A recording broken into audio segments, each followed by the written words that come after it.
Comment tenir une émission sur la littérature ivoirienne sans faire une part belle à la poésie?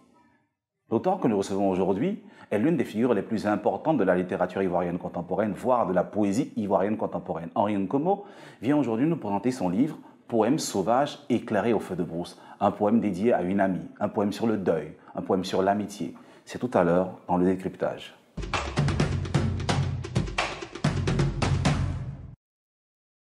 Bonjour Henri Nkomo. Oui, bonjour. Bonjour et bienvenue sur ce plateau d'Entre les lignes pour cette nouvelle saison. C'est un plaisir de vous recevoir. On sait que vous êtes une figure importante de notre littérature. Moi également, je suis très heureux d'être sur ce plateau et surtout d'accompagner les actions que vous menez. Porter un projet de promotion de la littérature est quelque chose d'essentiel à un moment où on estime que notre jeunesse prend du recul par rapport au livre. Et il est heureux que vous soyez présent et qu'un certain nombre de personnes également vous accompagnent dans cette aventure-là. Merci bien. Alors, vous venez aujourd'hui nous présenter ce beau poème, Poème sauvage éclairé au feu de brousse. Mais déjà, avant de parler de ce poème, j'aimerais bien vous titiller un peu. Comment définiriez-vous la poésie? La question de la définition de la poésie est une question vaste. Cette question a fait l'objet de nombreuses réflexions, mais c'est une question qui s'ouvre également sur l'ensemble des genres littéraires. La poésie pourrait être définie de manière approximative, je le dis, pourrait être définie comme étant ce voyage qu'un auteur fait de soi à soi. L'auteur choisit de mettre sur un plateau ses émotions premières. Donc c'est cette rencontre avec son émotion qu'il offre au monde. Donc le poète est celui qui choisit de s'acquitter de ses sanglots, qui choisit de s'acquitter également de ses joies, et d'offrir tout cela dans un voyage des mots au monde. Donc c'est, de mon point de vue, cela l'essence même de la poésie. À la différence de la prose qui est un voyage, mais sur le long cours. La prose est un voyage sur le long cours. Quand on prend les romans et tout, puis les gens qui sont des gens connexes, c'est un voyage sur le long cours qui suppose un souffle très long et qui mettrait en situation un certain nombre de personnages. Mais le poète est quelqu'un qui a un souffle généralement court, même si nous savons par exemple qu'à travers le cahier ou bien un certain nombre de textes de Rimbaud, que la poésie peut également faire l'objet d'un voyage au long cours. Voilà. On pourrait même parler de Césaire. Alors pour faire très simple, on pourrait dire que le geste de la poésie, le geste du poète, est un geste qui est narcissique, purement narcissique. Oui, le poète est d'abord quelqu'un qui convoque ses émotions premières. Le poète est quelqu'un qui joue avec un miroir. Donc, c'est son propre reflet, ce sont ses propres émotions, c'est sa vision du monde qui le rend. Pour ce qui est du roman, par exemple, c'est la vision du monde qui est mise en situation. On connaît la belle formule qui dit que le roman est un miroir promulgué. Elle est de Stendhal? Oui, si c'est Stendhal. Je n'ai pas voulu fatiguer. Je pense que tous les spectateurs connaissent ça. J'imagine. C'est un miroir promulgué le long du chemin. Et quand on prend, par exemple, il y a plein d'auteurs qui montrent que le roman est avant tout une rencontre de l'individu avec la société. Voilà. Mais le poète, c'est d'abord quelqu'un de narcissique, même si je n'accepte pas fortement ce mot. Parce que le narcissisme suppose un rapport d'amour de soi à soi, alors que le poète est également porteur de cris dans ses relations avec lui-même. Voilà. Dans ses relations avec lui-même, dans les relations que vous avez avec vous-même. On revient donc à ces poèmes sauvages éclairés au feu de brousse. Je vais vous le lire. Vous les avez écrits pour quelqu'un en particulier. Pour Henrique Gross, l'ami cousu à la mort le 13 mars 2016 lors des attentats terroristes qui ont endeuillé la ville de Grand-Bassam. Pour Henrique Gross, pourquoi avoir écrit ce poème pour elle en particulier et pas pour les autres victimes? Parce qu'il y en a eu plusieurs. Oui, en fait, c'est que le poète ne se dit pas qu'il écrit pour. Donc, le poète n'est pas une personne qui se trace un chemin. Le poème s'impose au poète. Le poème s'impose au poète. J'avais voulu écrire un texte très court en hommage à Henrique Gross, qui est une amie. Et puis, il s'est trouvé que, au fur et à mesure que j'écrivais le texte, le souffle ne s'estompait pas. Donc, le souffle continuait. Et quand j'ai achevé l'écriture, j'ai vu que c'était un texte qui était suffisamment long. Donc c'était un poème au long cours. Mais en fait, la relation avec Enrique Gros, c'est une relation qui n'est pas une relation de type uniquement fraternel. Au-delà d'Enrique Gros, c'est l'ensemble des victimes des attentats qui ont cours partout dans le monde que je mets sous les feux de la rampe. La question de l'individu dans son rapport à la violence, la question de l'individu dans son rapport au silence, parce que la violence se conduit soit au cri, soit au silence de la victime. Donc ce sont ces éléments-là que j'ai dû assembler, que j'ai dû proposer et qui ont donné justement cette version achevée qu'on a rassemblée sous le titre « Poème sauvage éclairé au feu de brousse ». Parce que le monde d'aujourd'hui est une jungle et nous sommes face à des feux sauvages. Parlant de silence, et je reviens encore sur ma question avant de poursuivre, au final, est-ce qu'il n'y a pas la peur de réduire les autres victimes au silence en ne prenant que cette figure en particulier? Oui, parce que oui, c'est peut-être juste votre approche, mais il faut savoir que on ne peut pas embrasser toutes les violences du monde. Il faut un point de départ et pour moi, ce point de départ, c'était Enrique, les derniers échanges que nous avons eus ont eu lieu une semaine avant le drame. Et puis il s'est trouvé que mon intérieur a décidé que je lui dédie un texte court et en définitive, mon cœur a décidé que ce texte ne serait pas court, mais ce serait un texte suffisamment long. Mais pour qui prend le temps de lire le texte, c'est que Enrique est peut-être une image, mais il y a une vision kaléidoscopique de l'ensemble des victimes, hein, toutes les victimes des attentats, pas seulement du Côte d'Ivoire, mais les victimes des attentats partout dans le monde. Mm-hmm. La grande question au-delà de l'image d'Enrique, c'est où allons-nous? Et pourquoi ces violences gratuites? Qui sommes-nous pour offrir la mort? Qui sommes-nous pour décider du destin des uns et des autres? Les mosquées sont l'objet de mille et une violences, les églises sont l'objet de mille et une violences, les hommes de Dieu de tous les bords sont l'objet de mille et une violences, et nous avançons un peu à l'aveugle. On dit souvent que le monde est violent parce que les hommes sont violents. Non, je pense que c'est pas vrai. Le monde est violent parce que le monde est devenu fou. C'est Samuel Beckett qui disait que nous naissons tous fous. Quelques-uns le demeurent. Malheureusement, ceux qui demeurent sont plus nombreux que ceux qui sont déjà... Et cette citation de Beckett apparaît également dans ce poème. On reste sur la question de la mort. Il n'y a pas qu'Enrique Gros, il y a également Séribailly. Ce texte, vous le dites, pour Séribailly. Exactement. Alors, est-ce que pour Henri Nkomo, la poésie ou le poème est un tombeau littéraire? Non, la poésie n'est pas un tombeau littéraire. Mais justement, l'évocation de Séribailly m'amène à dire ceci, c'est que Séribailly, qui est un intellectuel ivoirien, professeur d'université, homme politique également, était contre toute forme d'extrémisme. Il était contre toutes les formes d'extrémisme. Il était l'homme du milieu. Et c'est pour cela qu'il m'a plu de lui dédier ce texte-là, en plus de celui que j'offre à Enrique Gros. Et il faut éviter toutes les formes d'extrémisme. Voilà. Et la question, c'était, la question que vous avez posée... C'était de demander, est-ce que vous considérez que la poésie est un tombeau littéraire? Oui, en fait, la question, c'est le mot tombeau qui pose des problèmes. Je pense à Hugo, je pense au romantisme, je pense à Césaire, je pense à Senghor, à tous les poètes qui ont cette habitude d'écrire pour la mort, d'écrire sur le deuil. Exactement, c'est ça qui pose des problèmes. Quand on prend par exemple Hugo qui a offert un superbe poème à sa fille Léopoldine, Demain dès l'aube, puis quand on pense à tous les autres, même Césaire, hein, qui parle de blessures sucrées, etc. Non, la poésie n'est pas un tombeau littéraire. La poésie est d'abord la convocation des urgences de l'individu et du monde. Nous sommes engagés dans des urgences à tous les niveaux. Urgence au plan des émotions et du rapport qu'on a avec notre petit milieu, qui peut être un rapport avec la femme, avec les enfants.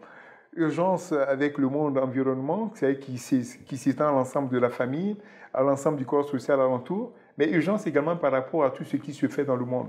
Parce que le poète est une sorte de grand papier buvard qui absorbe tout ce qui vient d'ailleurs. C'est une grande éponge. Et quand on voit par exemple ce qui se passe à Gaza, quand on voit ce qui se passe en Ukraine, quand on voit que le monde est dans une ébullition des plus terribles, on se demande, mais à quoi cela sert-il de prendre la plume? À quoi Et cela justement, sert-il? ça revient à l'une des visions d'un superbe poète québécois, qui est Gaston Miron, qui a dit qu'il ne se voulait pas poète engagé, mais poète dégagé. Pour être Voilà. dégagé. Alors, nous allons dégager un peu de temps, juste un peu de temps, pour écouter quelqu'un qui a une question à vous poser, la question selfie.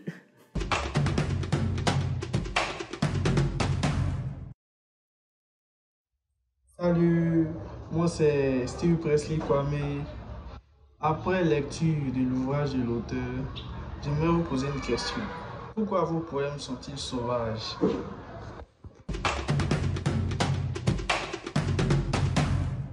Ben, je parle moi de poèmes sauvages parce que je mets en situation la violence. Et cette violence-là, elle apparaît dans sa forme la plus nue, c'est-à-dire la forme sauvage. Je pense que la poésie, enfin les poèmes sauvages plutôt, reflètent fortement le contenu du texte. Il s'agit pour moi de mettre en lumière l'ensemble des violences que nous subissons et qui gouvernent actuellement le monde. Alors, j'ai bien envie de prendre la perche que me tend ou qu'on ne tend le lecteur pour vous demander, poème sauvage éclairé au feu de brousse. Quand j'entends feu de brousse, je pense à Chika Utamsi. Et même lorsqu'on lit le comme introduction qui sert d'entrée à votre poème, on se rend compte qu'il y a un souffle très tamsien. Est-ce correct de le dire? Ah oui, Chika Utamsi est l'un des grands papes de la poésie africaine. Et on ne peut pas être poète sans avoir lu ni Césaire, ni Chika Utamsi, ni cet homme d'autres qui sont des classiques. Vous savez, ce qu'on appelle les classiques, hein? Les classiques, ce sont des auteurs qu'on a lus sans les avoir jamais lus. Et quand on les lit, on a l'impression de les relire chaque fois pour la première fois. Donc ce sont des auteurs qui habitent notre inconscient, qui nous habitent et qui nous obligent à revisiter constamment leurs écrits. Alors Chika Utamsi est quelqu'un qui éclaire ma poésie, qui éclaire mon chemin. C'est une sorte de grand phare que je suis. Effectivement, la question de Bruce est une évocation à Chikaya, mais c'est également, par-delà Chikaya, une évocation à l'ensemble des acteurs qui ont pour arme la poésie. La poésie a été considérée pendant longtemps comme une chose passive. Elle avait, disaient certains, pour but de contenter les petites préoccupations nombriliques des individus. Mais la poésie, depuis plusieurs années, depuis plusieurs générations, est utilisée comme une arme de combat. Elle est l'un des fers de lance de pas mal de sociétés. La poésie était l'un des fers de lance, par exemple, du monde noir à travers la négro-renaissance de Harlem. Elle était également l'un des fers de lance de ce même monde noir à travers la négritude, portée par Senghor, Césaire, Damas et puis tous les autres. Mais elle a également été le fer de lance dans les années 50-60 du monde québécois. Le Québec qui revendiquait de manière très forte son autonomie et même l'indépendance, mais qui a lancé ce qu'on appelle la poésie tranquille, la révolution tranquille. Et cette révolution tranquille était le fait des poètes. Hein, tous les poètes québécois de la Révolution tranquille, on les connaît. Je pense à Paul Chamberlain, je pense à Gatien Lapointe, Yves Préfontaine et même Miron, Gaston Miron, voilà, Jacques Brault. Mettons que la poésie aujourd'hui est utilisée comme une lumière qui doit éclairer le chemin de notre humanité. La poésie n'a pas pour vocation à être passive. La poésie a pour vocation à tracer le chemin et à ouvrir. Je vous écoute depuis. D'où vient cette foi aveugle dans la poésie? Je veux dire, il y a tellement de crises. Je pense à la crise récente de la Côte d'Ivoire. Qu'ont fait les poètes? Qu'a pu la poésie pour éviter cette crise? Je veux dire, que peut la poésie face aux crises du monde contemporain aujourd'hui? À la misère, aux catastrophes, aux attentats, à ce qui se passe au conflit israélo-palestinien. Que peut la poésie? Que peuvent les mots? Sûrement, on a souvent accusé les poètes d'être des rêveurs. On a également souvent accusé la littérature d'être inutile. Le but de la littérature, le but de la poésie n'est pas de changer le monde, mais d'appeler l'attention sur des éléments qui fragilisent la vie en société. C'est ça l'essence de la littérature, c'est ça l'essence de de la poésie. Et je pense que les poètes ne font pas un mauvais chemin. Les poètes sont sur la bonne voie. Dès lors qu'ils prennent le temps de s'écouter et s'écoutant, choisissent d'apporter des lumières pour une meilleure marche du monde. C'est ça le vrai rêve du poète. C'est ça le vrai rêve du poète. C'est exiger que notre humanité avance avec des lumières. Exiger que notre humanité soit éclairée par la beauté des étoiles. Par la beauté. Et chez nous, entre les lignes, nous avons une autre exigence, c'est celle de rendre hommage à des figures de la littérature à travers les grandes plumes.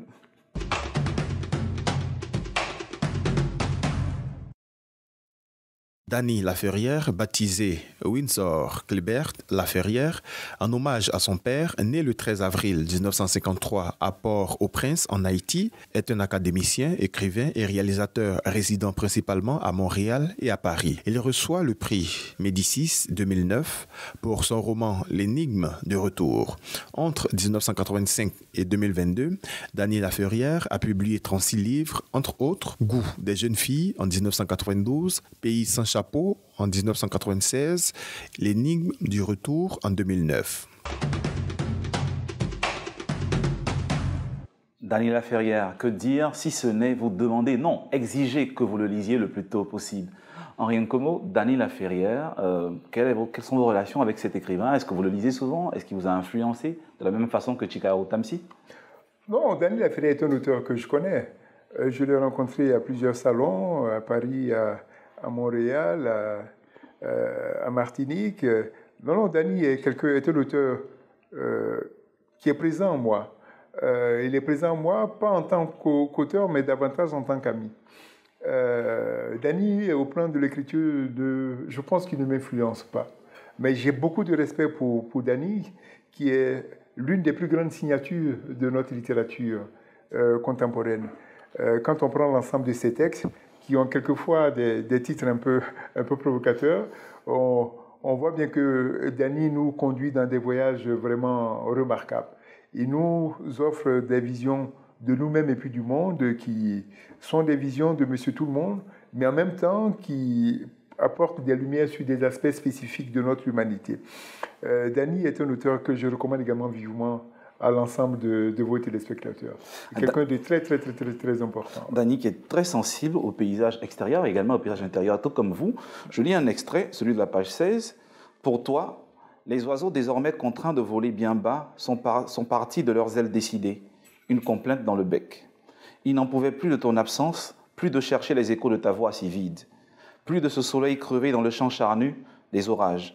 Et je m'ouvre, de cris à ton drame, écrit dans les balles du sang, un jour de beau soleil et de plage.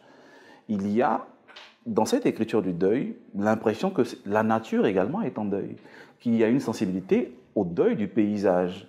Est-ce que vous y avez pensé? Est-ce qu'elle est consciente dans l'acte d'écrire?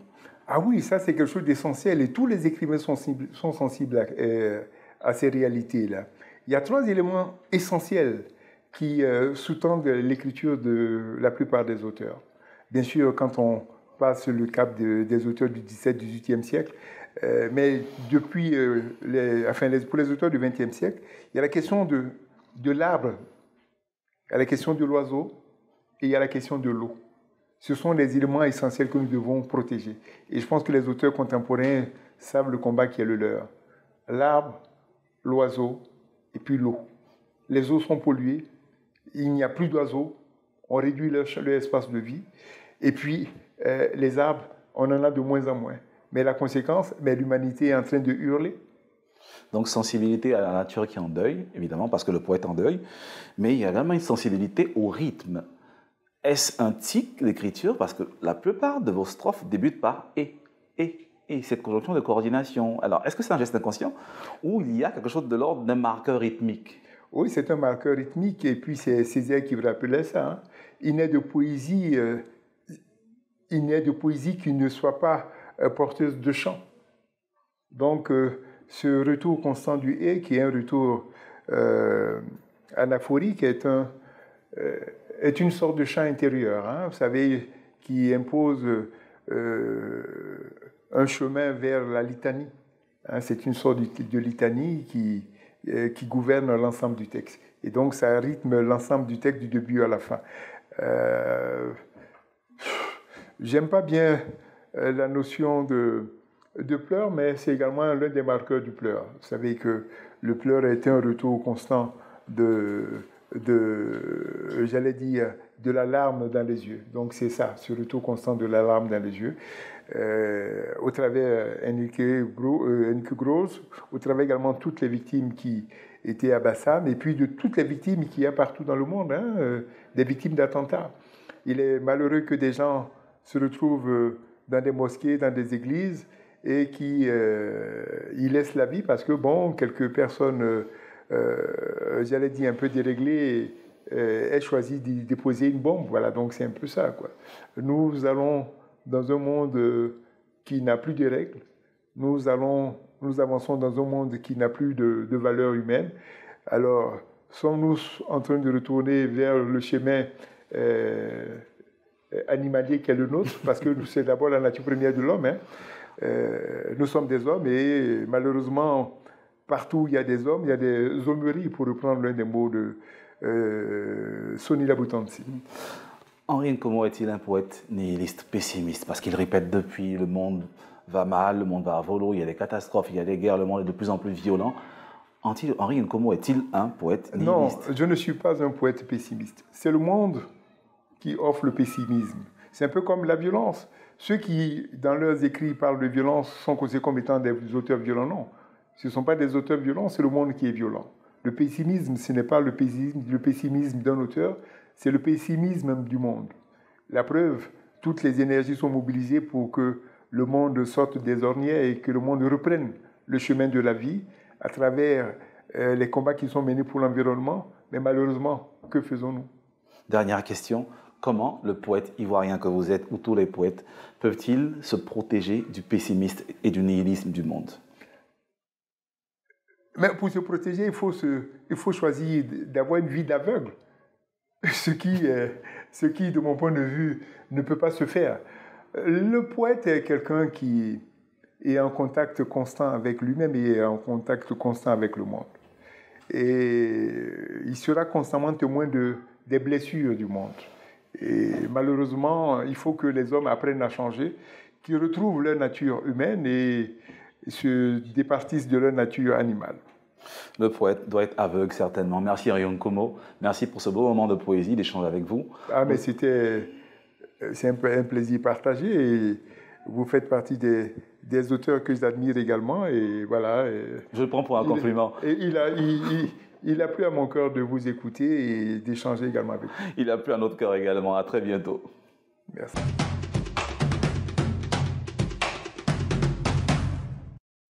Vous avez pu le remarquer avec les poèmes sauvages de Henri Nkomo, la littérature est un acte de résistance. Nous espérons que cette émission vous permettra de résister à la violence de ce monde et d'apprécier un peu plus la beauté de notre vie. En attendant, le slam, je vous le redis une dernière fois, lire des livres, des livres.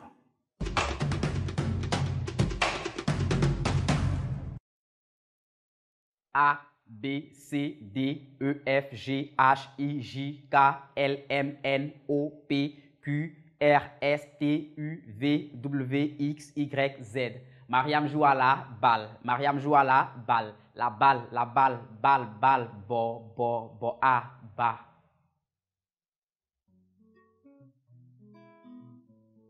Voyez-vous, slammer, ce n'est pas du tout difficile.